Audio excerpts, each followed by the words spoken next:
I'm now going to invite my daughter Sawyer to join us, and I'm going to walk her through in real time this framework of the 5 whys, and you're going to hear her explain what she wants and then go deeper and deeper and deeper and deeper to the core. All right, Soy, thanks for being here. Of course. Tell everybody how old you are I'm 25. and what do you want I want to move to New York this year. and why do you want to move to New York? I have always wanted to move to New York since I was a little girl. Why have you always wanted to move to New York since you were little? I think that it has always just felt very energetic, as if there's an energetic pull that I have to live there. And it's always been on my bucket list. And so I'm making it happen. And why has it always been on your bucket list to live in New York City? I think that I've lived and went to college in Boston for the last 25 years. And I am really ready for my next step in life and to prove to myself that even though I've always wanted to live in a new city, that I actually can. And why is it important to do it now?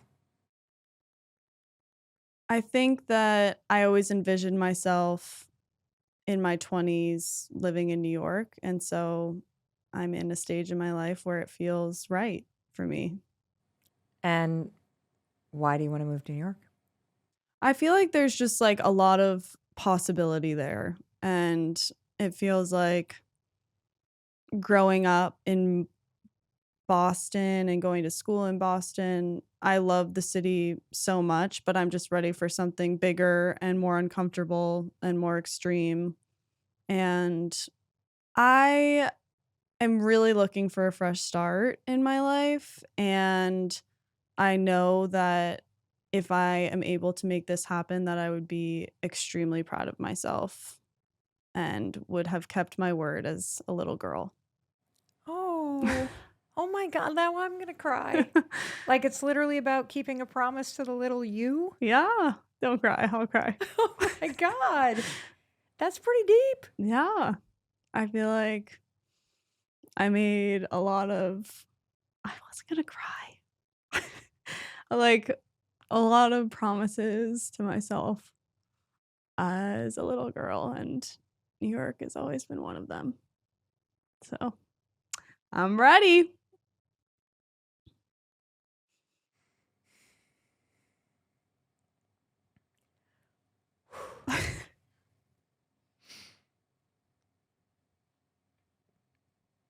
Of course, as your mother, I want to know what the other promises are that you made to yourself. Well, one of them was backpacking around Asia, which I just checked off for 4 months. Another one is starting my own business whenever that happens in the future. Definitely New York. One of them was being Kendall's tour manager, but I think that is no longer on my to-do. Why? Oh, maybe it will be, but she needs to figure out some stuff first. Um, You know what's interesting is that this little framework that you went through, it allows space for all these other things that you want, but I think mhm, it makes you laser focus on the thing that's the most important right now mhm, and why it's the most important. Because when I asked you, what do you want? You could have said, I want to launch my own business, mhm, but you didn't. You said, I wanted to move to New York. yeah, And in answering the series of the 5 whys, you got deeper and deeper and deeper to the core reason. Like, now I'm going to get really choked up, and it's really about like keeping a promise that you made to yourself as a little girl. And now's the time mhm. to do it. That is so beautiful.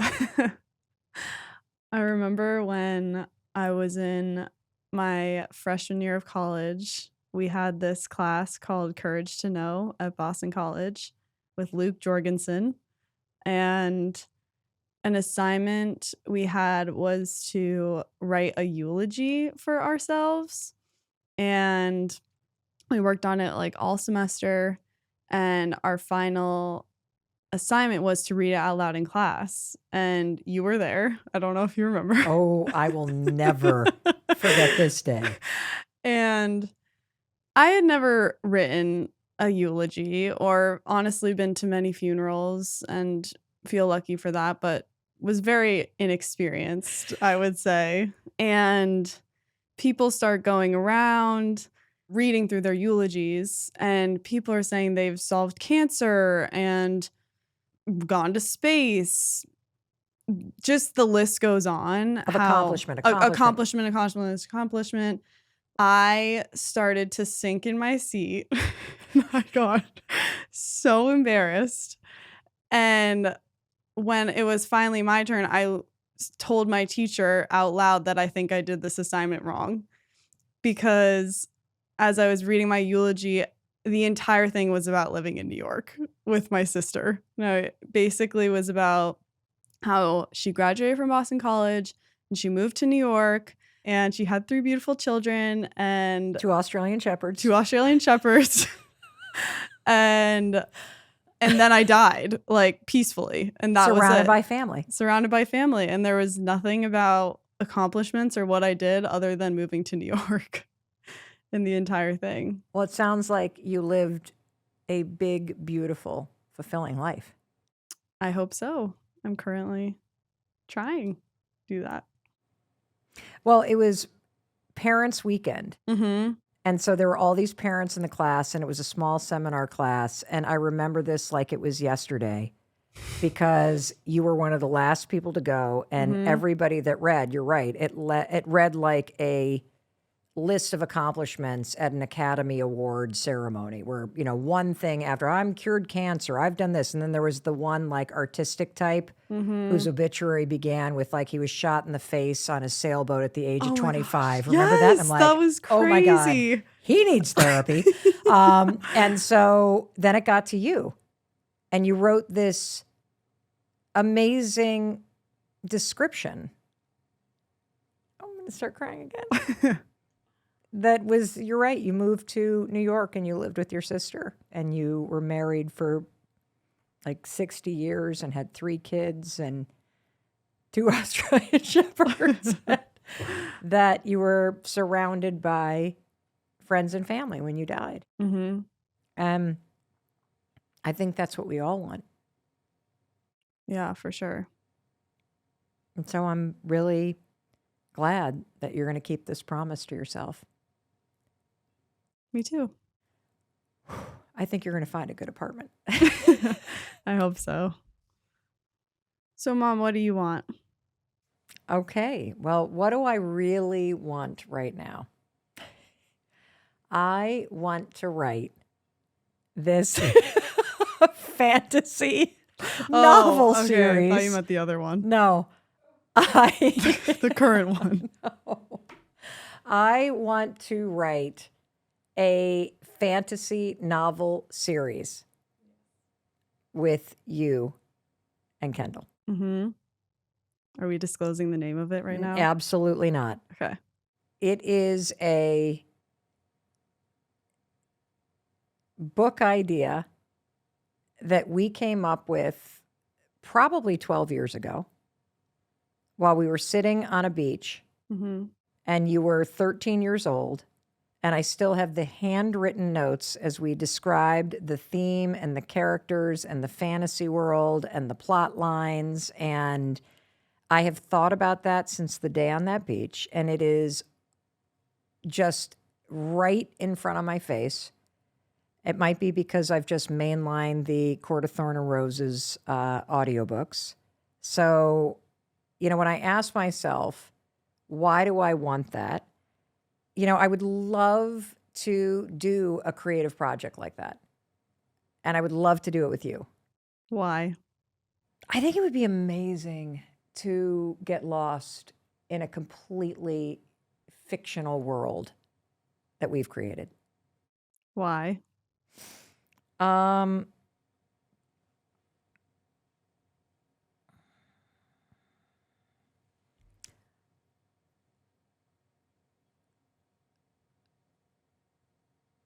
I am just yearning for a like creative process that feels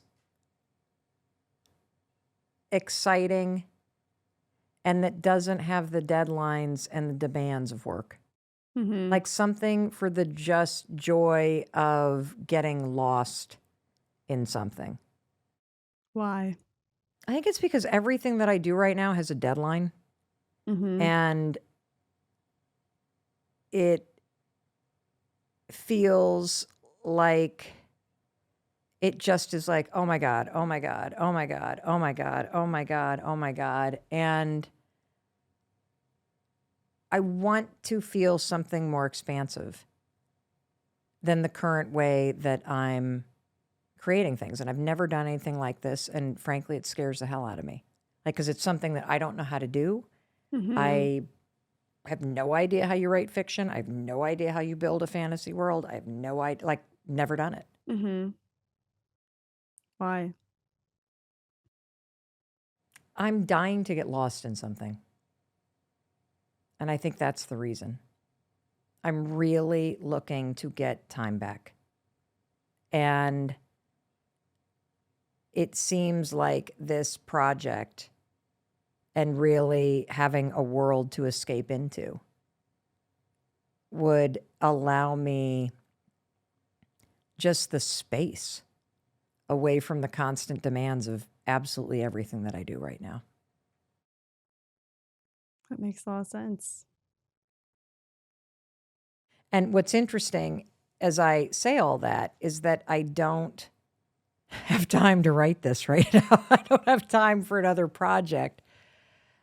So, what I actually want is similar to what your Aunt Christine was saying, that I want this project so badly and I want to start on it and start like collaging images around it and imagining it because I have no room for myself right now. Mm-hmm.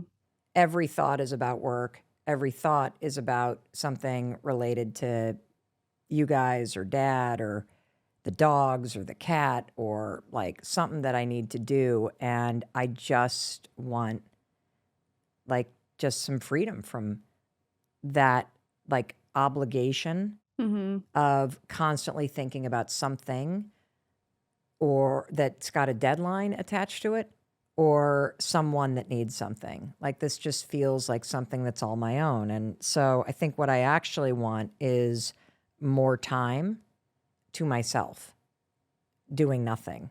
And it's kind of ironic that somebody that is overworked right now and doing too much would create yet another project to then be the reason that I need to escape, just like Christine would see a lake house as a way to get what she really wants, which is more time with her kids and her husband and her family while her boys are still home. Mm-hmm. It's really illuminating. I still think we should write it. Yeah, we have to. We're going to. Maybe not today. Maybe when you retire. So, what are you going to now do with this insight? First, I'm going to take the wisdom from the 5 why framework and focus on that. And that is, I desperately need time to myself. Mm-hmm. Time away from work, time away from deadlines, time away from taking care of everybody else. And that might just be making sure that it's not a 10-minute walk I take in the morning, but I actually get up and go for a half an hour walk. It might be that I spend more time on the weekend just out in the garden doing nothing, which is time that I really enjoy by myself. It might be that instead of turning on the TV, I drop into a book, Mm-hmm. like something that allows me to escape the constant thinking. Does that make sense? Yeah. Like I just need more space. I mean, I could even see going away for like all of a sudden what popped into my mind was doing like a meditation weekend where I just go alone and I do something for me, Mm-hmm. That's amazing. which is something I can do now. and I don't have to write a 3-part fantasy trilogy to do it. Yeah. One thing that's really struck me is how hard it can be to simply know what you want. I mean, let me ask you right now, what do you really want?